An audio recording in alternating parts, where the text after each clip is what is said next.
having that first guest with us is going to talk about advancing digital transformation with process mining. Anthony Huffman is a Senior Operational Excellence Manager for Molex. Anthony, great to have you with us. Anthony has over 15 years of operations excellence experience in the electronics, life sciences, and the aerospace manufacturing industries. He has expertise in a range of digital transformation technologies and is a recognized expert in operational excellence. He has improved operations in over 20 countries, establishing capabilities founded on the Danaher business system and the Toyota production system. Anthony, it's a real pleasure to have you with us. Very much looking forward to your presentation today. Well, thanks, Jose. And first of all, thanks for all the participants. And good morning, good evening, good afternoon, depending on where you're calling from. Sounds like we've got a global audience. I'm pretty used to now being on a remote call with global audiences, especially as we embark in this digital transformation of ours through COVID-19. Like Jose said, it's kind of forced our hand to be able to think outside the box, to be able to come up with new ways of working. And one of those new ways of working is around process mining and what that means to our organization.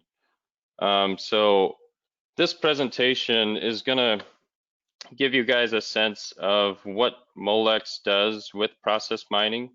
It's also going to tie in what our digital transformation initiative is globally and how process mining can help enable that. I will caveat that, you know, my background is in operations excellence.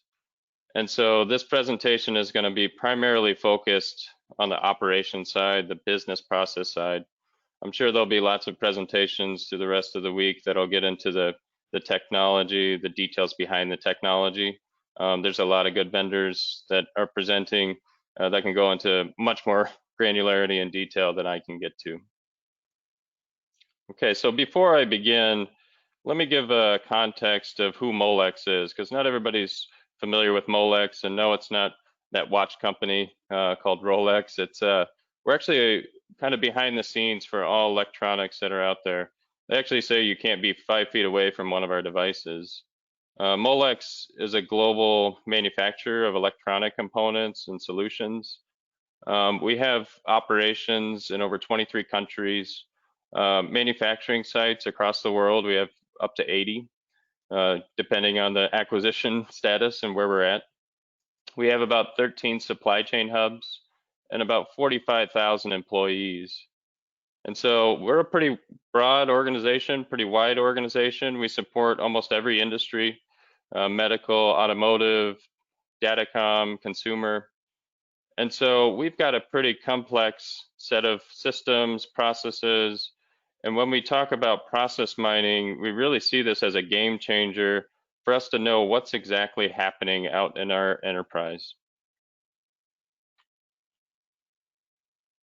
So my agenda today, it's pretty straightforward. I'm going to give you an overview. What is process mining and what does it mean to Molex? And then how does it fit into our wider digital transformation vision and our strategy? I'm going to give you a sense for what vendors we've worked with. I'll give you a list of other vendors from Gartner. I'm going to focus in on the vendors that I have exposure and experience with. It's not to say that these are preferred by any means, but it's something that I suggest you explore the landscape and figure out what works best for your organization. I'm going to highlight some of the trends. So what is happening in industry, especially with things like COVID-19?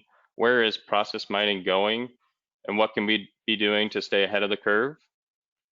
And most importantly is this third point here. I've developed this process mining framework, and really it's a set of methodologies and approach to how to deploy process mining most effectively. And so I'm going to walk you through step by step what that framework looks like, give you a sense for how you can gather more insights into your continuous improvement initiatives with process mining. I'm going to give you some high-level use cases, some things that Molex has done, some things that I've seen out in the industry or have been published. And then I'm going to close up just with a quick recap. So I actually put a one-pager together for that framework to give you a sense for how you can incorporate that into your continuous improvement initiatives. And then Jose and I at the end, we're going to facilitate a Q&A session. So I'm hoping this will be more of a dialogue towards the end where I can get feedback from you, any questions that you have. I do have contact information at the end of this deck where you can follow me on LinkedIn or Twitter.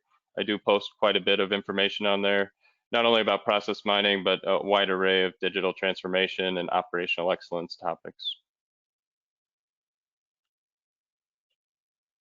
Okay, so as Jose said, everybody's working on some type of digital transformation. And I think with COVID-19, companies have just escalated that and accelerated their efforts.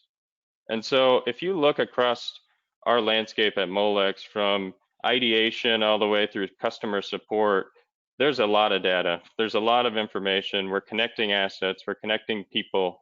We're connecting systems. We're creating a digital thread of information. But how do we really know what's happening? We make a lot of assumptions. We make a lot of theory of what it should be, but how can we try to understand what is truly happening and then identify that waste and eliminate it using tools like process mining? We see this as kind of an evolution of continuous improvement. So if you look at the maturity curves or the S maturity of certain programs or methodologies, not to say they've gone away, but I think they've evolved over time. It started about 100 years ago with the Deming cycle, so Plan, Do, Check, Act, and that evolved to TQM. Molex started their TQM journey maybe 20 years ago, and we've since implemented Lean Six Sigma programs. And so Lean Six Sigma has been around for 15 years. We've kind of plateaued on our opportunities. We've started focusing on cost savings and getting point Kaizen or very specific improvements in place. And we really needed to take a step back.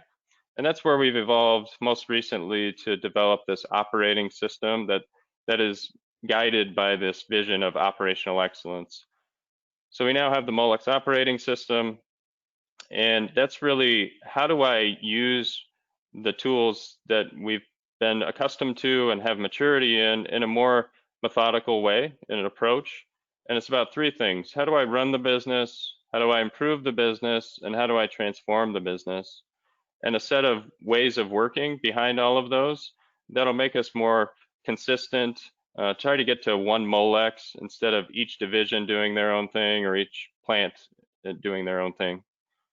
So we've begun that journey. We've gone pretty far down the road, and what we want to try to get to is this vision of Industry 4.0. And I feel like you need to have some of those foundations before you can jump into the technology space. But our vision is around creating this digital twin and digital thread of information, enabling our operating system, making sure that we're using data to become more efficient, more effective.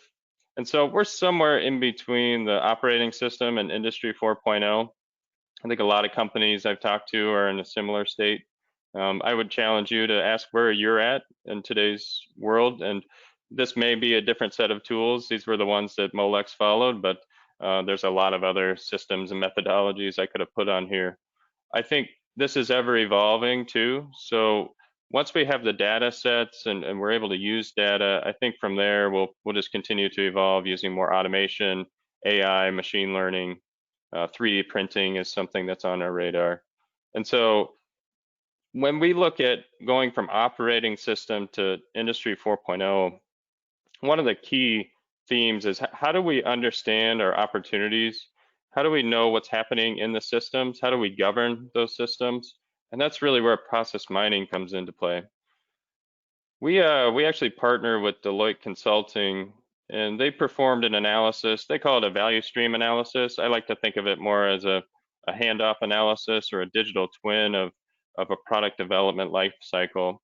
And we took the most complex parts and some legacy parts that are more simple, and we kind of bookmarked them and said, what are the opportunities in our digital landscape for reduction of waste, for efficiencies, for improvement?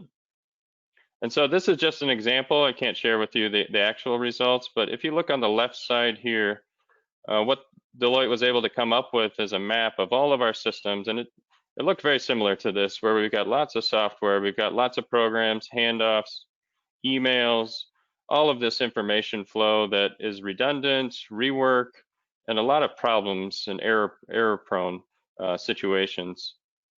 And so where we want to get to is try to streamline that, come up with more platform technologies, come up with one way of working, and be able to understand what that business process looks like and to monitor and govern it moving forward. And so we're actually able to realize results associated with this. So if you look at what we've been able to identify, it's about 40% of our activities within our product lifecycle translates to non-value added waste. And so across our landscape, that's about 1,000 engineers. And that's a lot of people's time and a lot of effort and energy. And so not only is it an impact to our business and our profitability, but we also consider the impact to our customer. You could imagine being our customer and having to deal with that spider web of information flow and problems associated with it. It can't create a good environment for them. And most importantly, so we're part of a wider organization that has a vision and a guiding principle around self-actualization for our employees. And so for us, this is really about helping our employees work on the things that matter most, work on the things that they want to work on, as opposed to doing these transactional, very simple tasks that may be non-value added, and they know they're non-value added. We want to be competitive. We want people to feel like they're making a difference in their jobs and their opportunities that they have in front of them. So we want to do more of this. Unfortunately, these two parts, it took hundreds of hours to put together this information. This was before we had process mining capability. And so we had to review emails, we had to talk with people, there were thousands of people interviewed, and we have over 150,000 SKUs, finished good SKUs. So there's no way that we can scale this and understand, not only that, but it's also just a snapshot in time, and we can't really see what's happening. And so how do we do this enterprise-wide and have this capability to be able to uncover these opportunities, sustain, and govern them? That's where process mining comes in. So what is process mining? To me, it's really two parts. It's a digital twin of that transactional process. It's also a way to decompose the process, simplify it, understand what's happening, and then recompose it to a designed future state. So what do you want it to be? Use process mining to help design that and uncover what needs to happen. And so in today's world, a lot of companies are faced with these challenges on the left here. A lot of companies assume what the processes are. They make assumptions that people are actually following a set of standards or work instructions.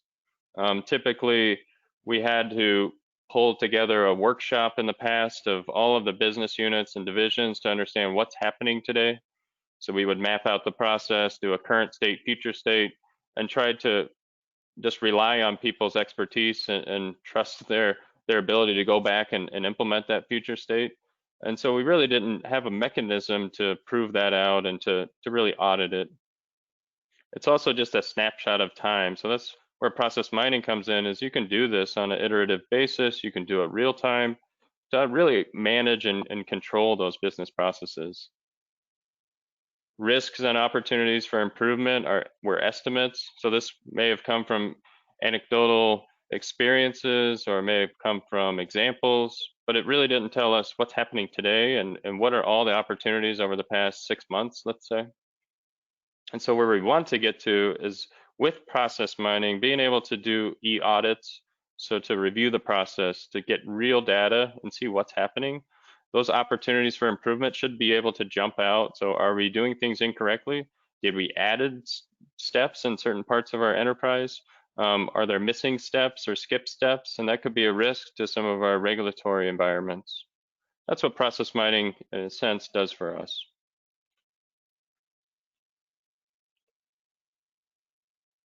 So where does it fit in our wider digital transformation vision? So again, we've partnered with Deloitte Consulting. They have this concept of a digital supply network.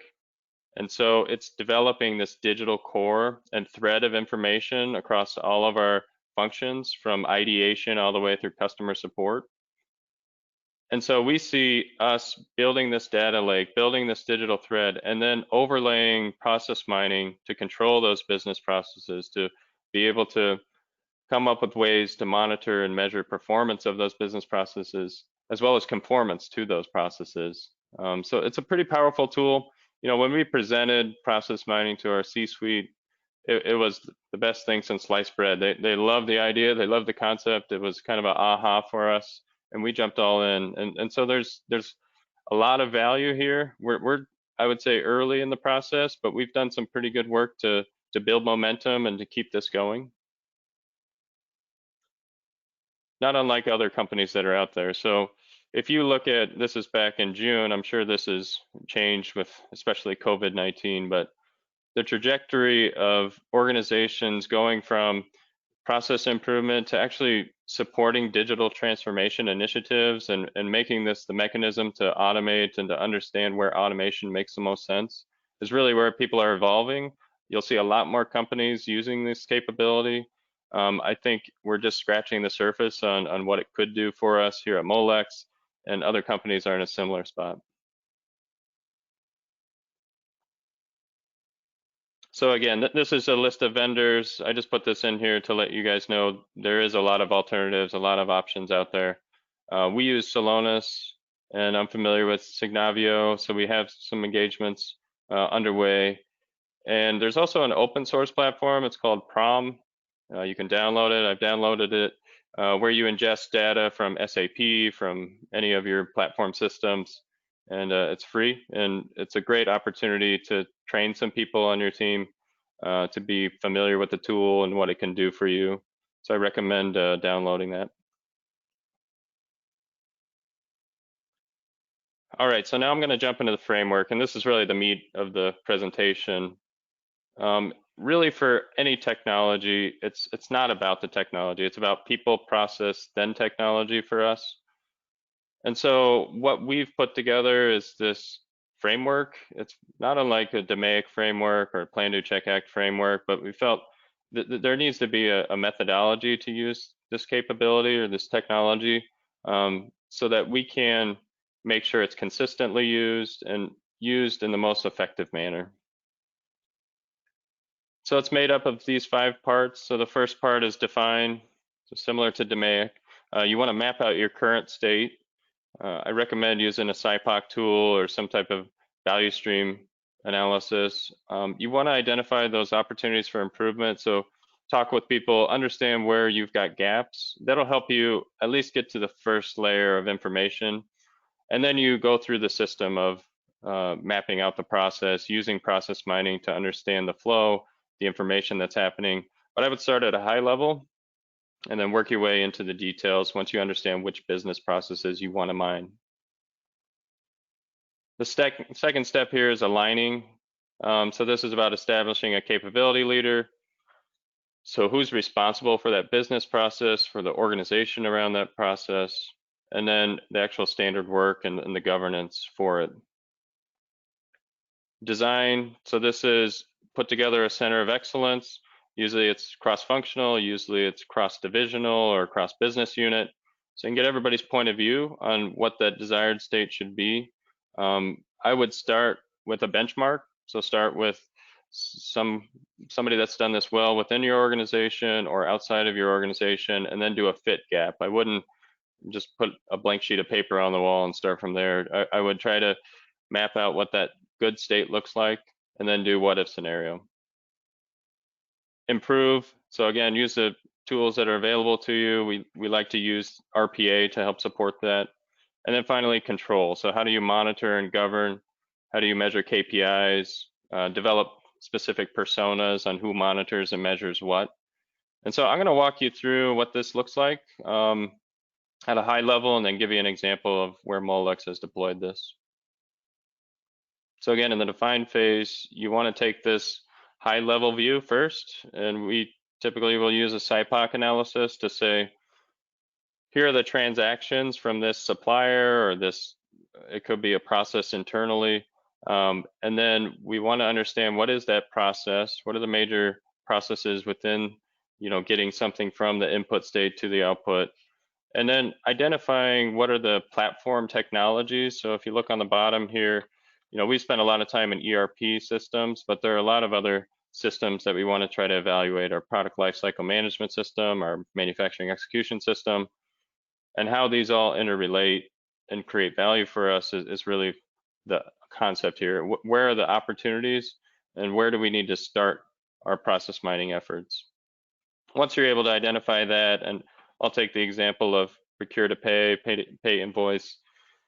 This is the mapping process. So these are some screenshots. They're from Signavio.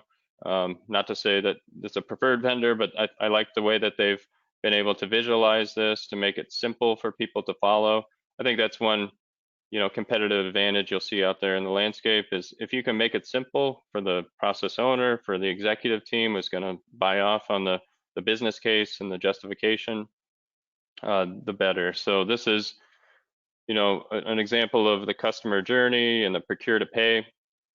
You can see it from a step-by-step in the customer journey with people and real-life examples, or you can see it from a flow chart and a swim lane approach.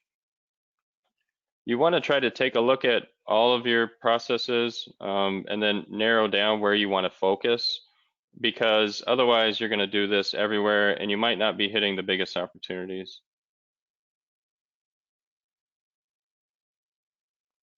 From there, you start mapping out, using the process mining tool, what does that current state look like across your entire enterprise? So you want to start mapping, what do people do today? Start asking questions like these. How can we improve lead times? What's the difference between regions? What does our North America region do versus our Asia region, for instance? This is really about discovery. So understanding what's happening, where are the opportunities, identifying even the ways that we can automate. So it may be a non-value added task, but it's necessary. So that's ripe for automation, for robotic process automation, or whatever it may be. So it's used in a sense to identify which tools to use and how to use them. I think this is probably the most important part of the process, the framework.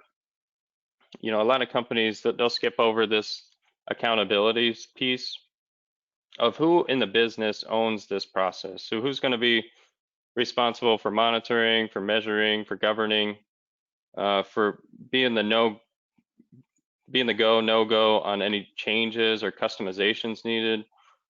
This position should be pretty high up in the organization and should have a team of experts across business units, across divisions, to support them in their decision-making process. I think with tools like SAP, ERP systems, or MES systems, PLM systems, it's quick to assign responsibility to IT and say IT owns this or owns that. It's really got to come from the business, and the business needs to monitor and measure and make sure that we're effective in these processes.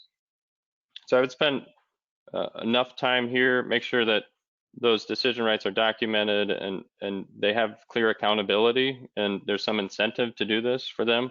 Otherwise, it's going to be difficult to implement improvements and sustain those gains in the long run. Okay, so once you have an owner, it's really on that owner to set up this center of excellence to design what good looks like. And I would use internal and external expertise for this. You want to, again, try to understand what everybody does in the organization, and then what is out there from a benchmark perspective. So who does this well in industry? Who does this well in world? It might not even be in your industry. Design that and then find out why we're different and try to close those gaps. If you do a whiteboard and come up with something on your own, we found it takes too much time and you're trying to overcomplicate something that somebody's already solved. Once you have that design, you can start doing predictive modeling. So you can do some what if scenarios, what if planning, trade-off evaluation. We also look at what should we outsource. So is this a competency of ours, or is this an opportunity to outsource? Those are the types of things you want to consider. When you go to improve, use your toolkit. So I talked about the maturity and evolution of continuous improvement. Those don't go away. Those are still at your disposal, but you want to try to focus those efforts and be able to support these types of transformations and this initiatives. It's going to be key to have clear standard work and understanding of how to implement standard work as you build out these new business processes to onboard people, to make sure people are following the processes appropriately. It's also, again, a great opportunity for RPA. I've seen a lot of companies shotgun approach to RPA, so they just give the tool out to everybody in a wide audience. This is how we can hone in and say, where do we need to automate?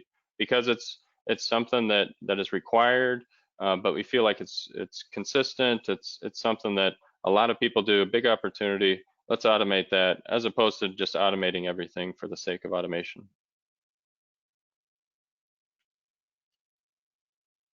And then finally here, just monitoring and governing. So these two slides, or screenshots rather, I think do a good job of presenting how to monitor. So you want to monitor the conformance of that process. So I would run a snapshot on a routine basis to say what's happening. So we now have a new design, a new business process.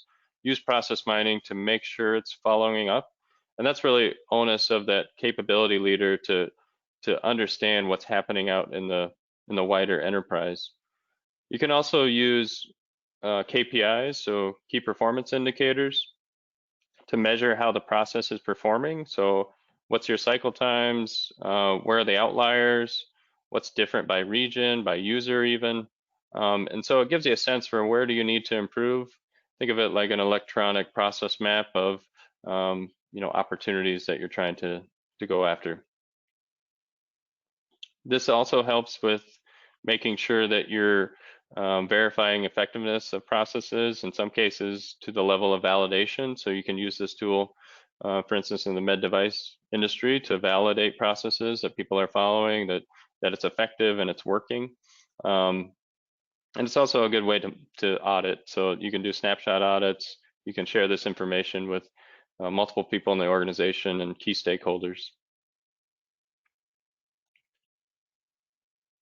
So the impact, there's a lot of information out there. I liked what Salonis had put together. It's really around making things more efficient, doing it right the first time. So understanding what good looks like and making sure people are following that. Reducing expenses. So I'll talk a little bit about what KPIs we measure and how to get the buy-in and the support for it. Risks. So obviously you can identify if people are skipping steps or adding steps that may be a risk to your organization. If you look at the S4 migration, so almost every company is going through this process or will be going through this process at some point. And so for us, we've established process mining as a mechanism to make sure that we're following a standard business process as we migrate from ECC to S4. And then reduce complexity. So you're ultimately trying to get to one way of working that's streamlined and efficient, and that doesn't require an army to manage. Some key examples here and value proposition. So I like the one from Siemens. So they were able to eliminate 10 million different manual tasks, and those were non-value added, and it was a $15 million annual savings. So there's a lot of transactions happening in your system. You'd be surprised when you uncover, and there's a lot of ahas when you start doing these types of assessments of how many millions of times people do something. And so that translates to a pretty big savings. More importantly, it frees up people to work on more important things. So it's not just about reducing headcount, it's about freeing up resources to work on more valuable activities. The other one here around perfecting PO process. So Vodafone was able to improve their PO process from 73% first time yield to 87%. So errors went way down. It's a good way to make sure that people are following a process that is standard, that is a reduction of errors and opportunities for those errors. Okay, so what has Molex done? I can only give you so much details because this there's a lot of information in here, but we have one enterprise-wide SAP platform. It's our ECC environment, our ERP system. And we made the assumption, procure to pay. It's pretty straightforward. Everybody's been trained. There's standard operating procedures. It should be pretty consistent. When we mapped it across our global enterprise, we found 900 versions of it. So when we saw that number, it kind of gave us an aha that this is a big opportunity, a big way to reduce our overhead, our waste in the system. And so it gave us a good business case to go through this framework and go through the next steps. We identified what needed to be improved, what needed to be reduced. We then assigned an owner. Again, this is probably the most important part. So a person now owns procure to pay for Molex, and they have decision rights on how that process is deployed and how we design it. We then did some simulation and benchmarking, so what it should be, some what if scenarios for different regions depending on their specific needs. We deployed tools to eliminate waste, to get rid of processes, to automate in some examples. And then one unique thing is we've actually implemented ways where vendors can self-service, and you can do this on the customer side as well. So why are we doing this activity when a vendor would be more than willing to participate in our value chain and be able to create more value that way? And then finally, like governance and what are the KPIs we want to measure? How do we keep this going and sustain these gains long term? These are just some snapshots. We used Celonis for this engagement. We looked across 2018 and we had 1.2 million purchase orders placed. Out of that, 2.1 million items. So you think of all the transactions behind that, 900 versions of it. We mapped those out, and this is what it looked like. So you would think it's pretty straightforward. Create a purchase order, get the acknowledgement, write an invoice, close out the record. But there were all of these changes, and the light blue lines and the light blue circles indicate the ones that are infrequent but are waste, and they happen. And if you think of the lead time ramifications of all these additional steps, because it's a lot of back and forth, it's a lot of emails, a lot of communications that are not needed and wasteful. So we're early days in the improvement process, but we've been able to get from 113 days down to 98 days in our KPIs. So being able to reduce that lead time, as well as the number of steps. So going from 11 steps to 3.5 steps is a pretty big jump, and that's been able to free up people.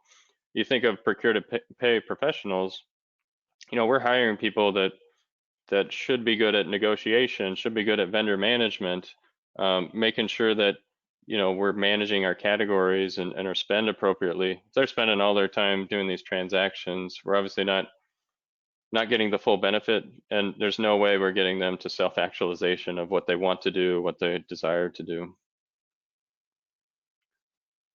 So these aren't our actual improvements, but these are some KPIs to consider. We consider these KPIs as we deploy.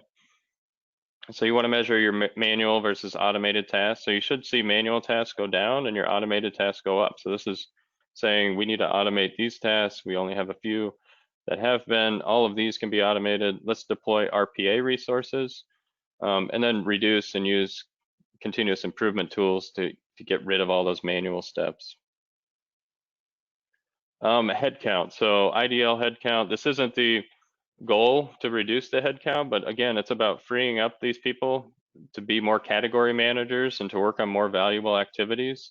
So we can reduce the amount of transactional headcount needed and focus on more strategic long-term headcount investments. The number of IT systems. So it's a great way to look at your landscape and say, we don't need these software tools. They don't create value. We can sunset. We can go to a platform and incorporate them. It's a great way to understand your entire landscape. And then the processing time and frequency. So you should not only reduce the processing time and be able to do this faster, but you should do it more frequent, which will drive more excellence. So if you think of procure to pay, we want to have more frequent, lower lot size orders. We want to do it more streamlined. We want to get inventory in and out of our system if you're taking forever to order something, you're gonna instinctively order a lot more. And so there's all these side ramifications of these business processes you need to consider. And then on the bottom here, most importantly, freeing up these people to work on things that they truly want to do to get closer to that vision of self-actualization. All right, so that's a lot of information. I just want to give you a sense for, a one-page document you can use. By no means is this perfect, but this is what I would recommend, at least as a starting point. So start by defining, understanding that current state and your opportunities. Get a business case put together for your executive team. That'll free up a resource to become a capability leader. So who needs to lead this, and put a team underneath them so that they have the expertise to make good decisions. Design. That design should come from internal and external benchmarks, and then do a fit gap based on your needs. Improve is about using continuous improvement tools, following a methodology to improve that, automation where necessary, outsource where necessary, and then control. So this capability owner should have a set of KPIs, not only to measure and monitor the performance and the value you've created, but also the conformance. So the following of that standard process should be monitored so that we don't stray. All right.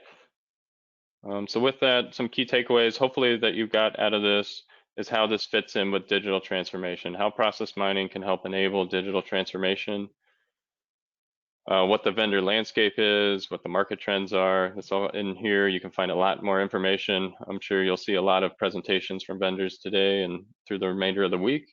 So I recommend you do your research. How you can uncover new insights and improve. So this is another toolkit within your continuous improvement toolkit, and why it's important to set up that clear ownership and incentivize that person to make good decisions and govern that business process. We've got some use cases that show significant value. We've got a lot of momentum. We have a funnel of other processes we want to look at.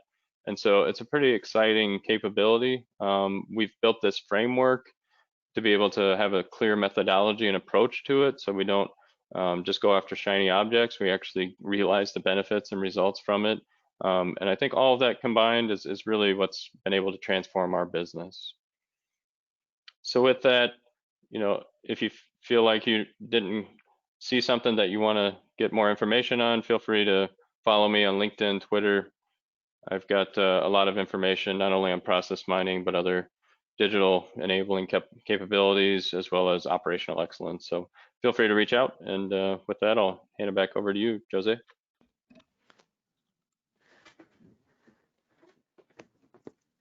Fantastic, fantastic, Anthony. Great presentation, great overview, and specific examples on how process mining can be applied in the context of an organization that has so many things going on.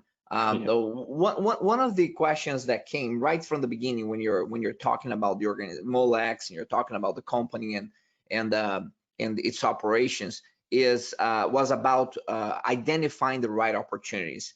So tell us a little bit about, in this space of so many opportunities where you could, use process mining, how do you go about identifying the ones that are perceived to create the most value? Yeah, I think you want to try to understand where that value proposition using the SIPOC and kind of a heat map.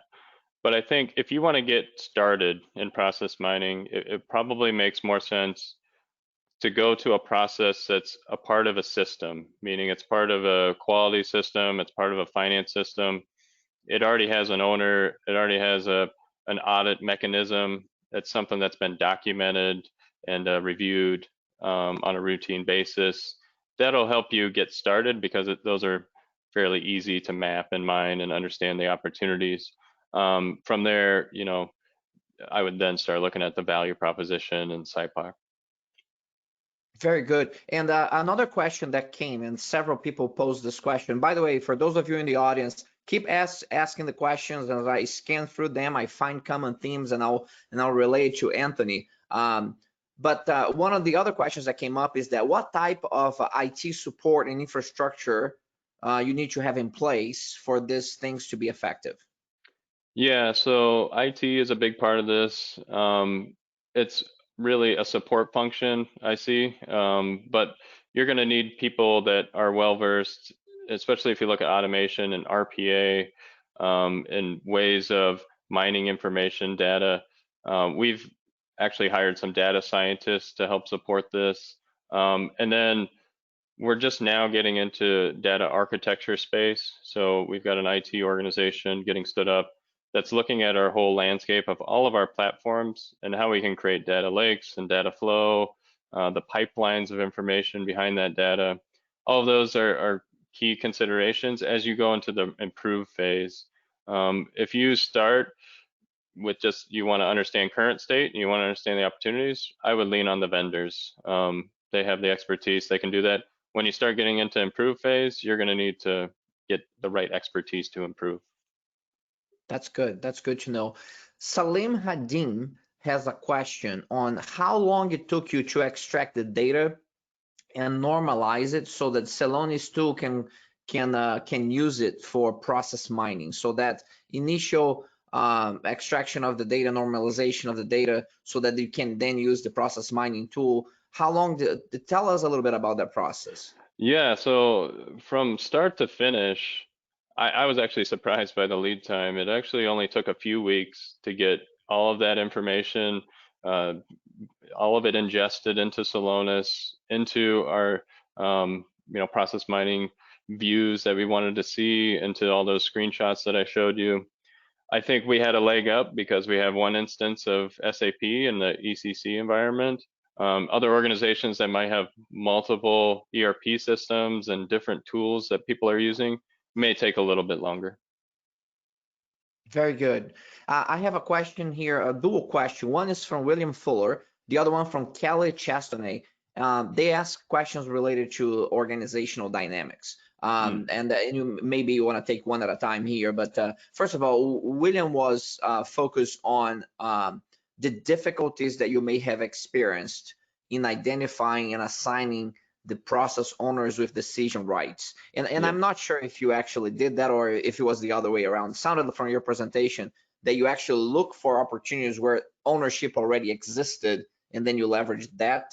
But tell us a little bit about the importance of ownership and authority for and decision rights for these applications. Yeah, we actually had it both ways. So there were some defined business processes within finance that they had a clear owner.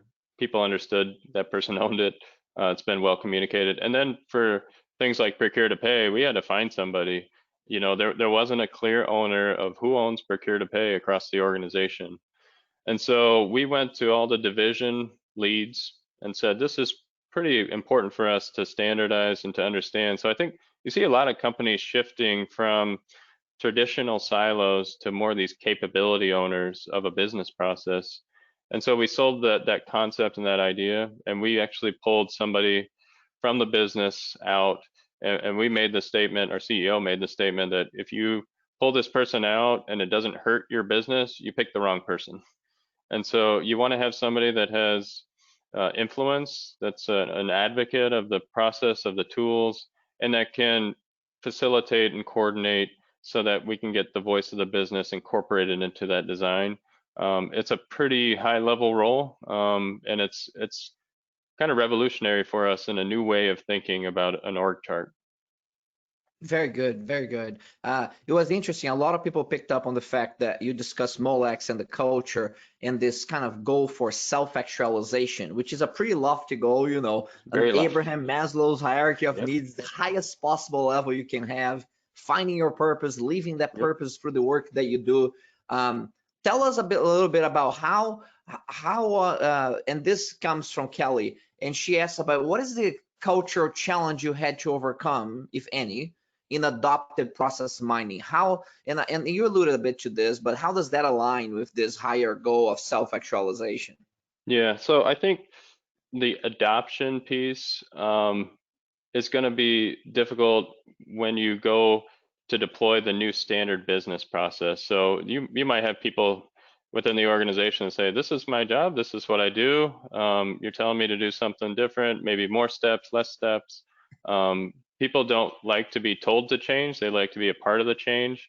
And so we've actually brought in or an organization change management team that helps us communicate. We've done a lot of kind of day in the life videos of what those new business processes look like, get it out there, get it communicated, and then reach out for input into that design, so that it doesn't feel like they're being changed, they're part of the change. That's been a big driver for us. And then this is one of the technologies that when we presented to the C-suite to get buy-in and investment, this is one of the few that I've seen where they said, wow, this is crazy, this is impactful. A lot of the other ones we had to educate and we had to go through demos or bring in vendors, and this one, it just jumped out at us as this is something we need to do or we're going to fall behind. Anthony, thank you so much for sharing this fantastic journey. I know that you're kind of in the beginnings here. There's much more to come, and we look forward to catching up later and seeing how this has evolved. Great presentation, great insights. Very thankful for you to share your expertise and wisdom with us today. Well, thank you, Jose. You made this easy for me, so look forward to hearing from other people. Again, feel free to reach out to me. I've got my LinkedIn and Twitter feed here. I'll be more than happy to answer any questions that you had that you couldn't answer. Thank you, Anthony. All right, thanks a lot. Take care. All right, ladies and gentlemen, this finalizes our first segment, excellence presentation by Anthony and what's happening really at Molex, real practical applications of the technology. Our next session will come from Genpact, and Genpact is going to discuss how they're transforming their procurement with digital and how process mining has unlocked value in their procurement processes. So we're going to have the Chief Procurement Officer from Genpact, Sam Covell, and Scott Van Valkenburg, who is the Vice President of Global Alliances Leader, at the top of the hour with us, sharing their experience at Genpact. Thank you for your engagement. I've seen lots of questions coming in. This is exactly what we're looking for. If your questions were not answered, go onto LinkedIn, look up under my name, post your question there. We'll have the speakers come in and provide answers on those. But see you at the top of the hour with Genpact and their transformation on using process mining. Thank you.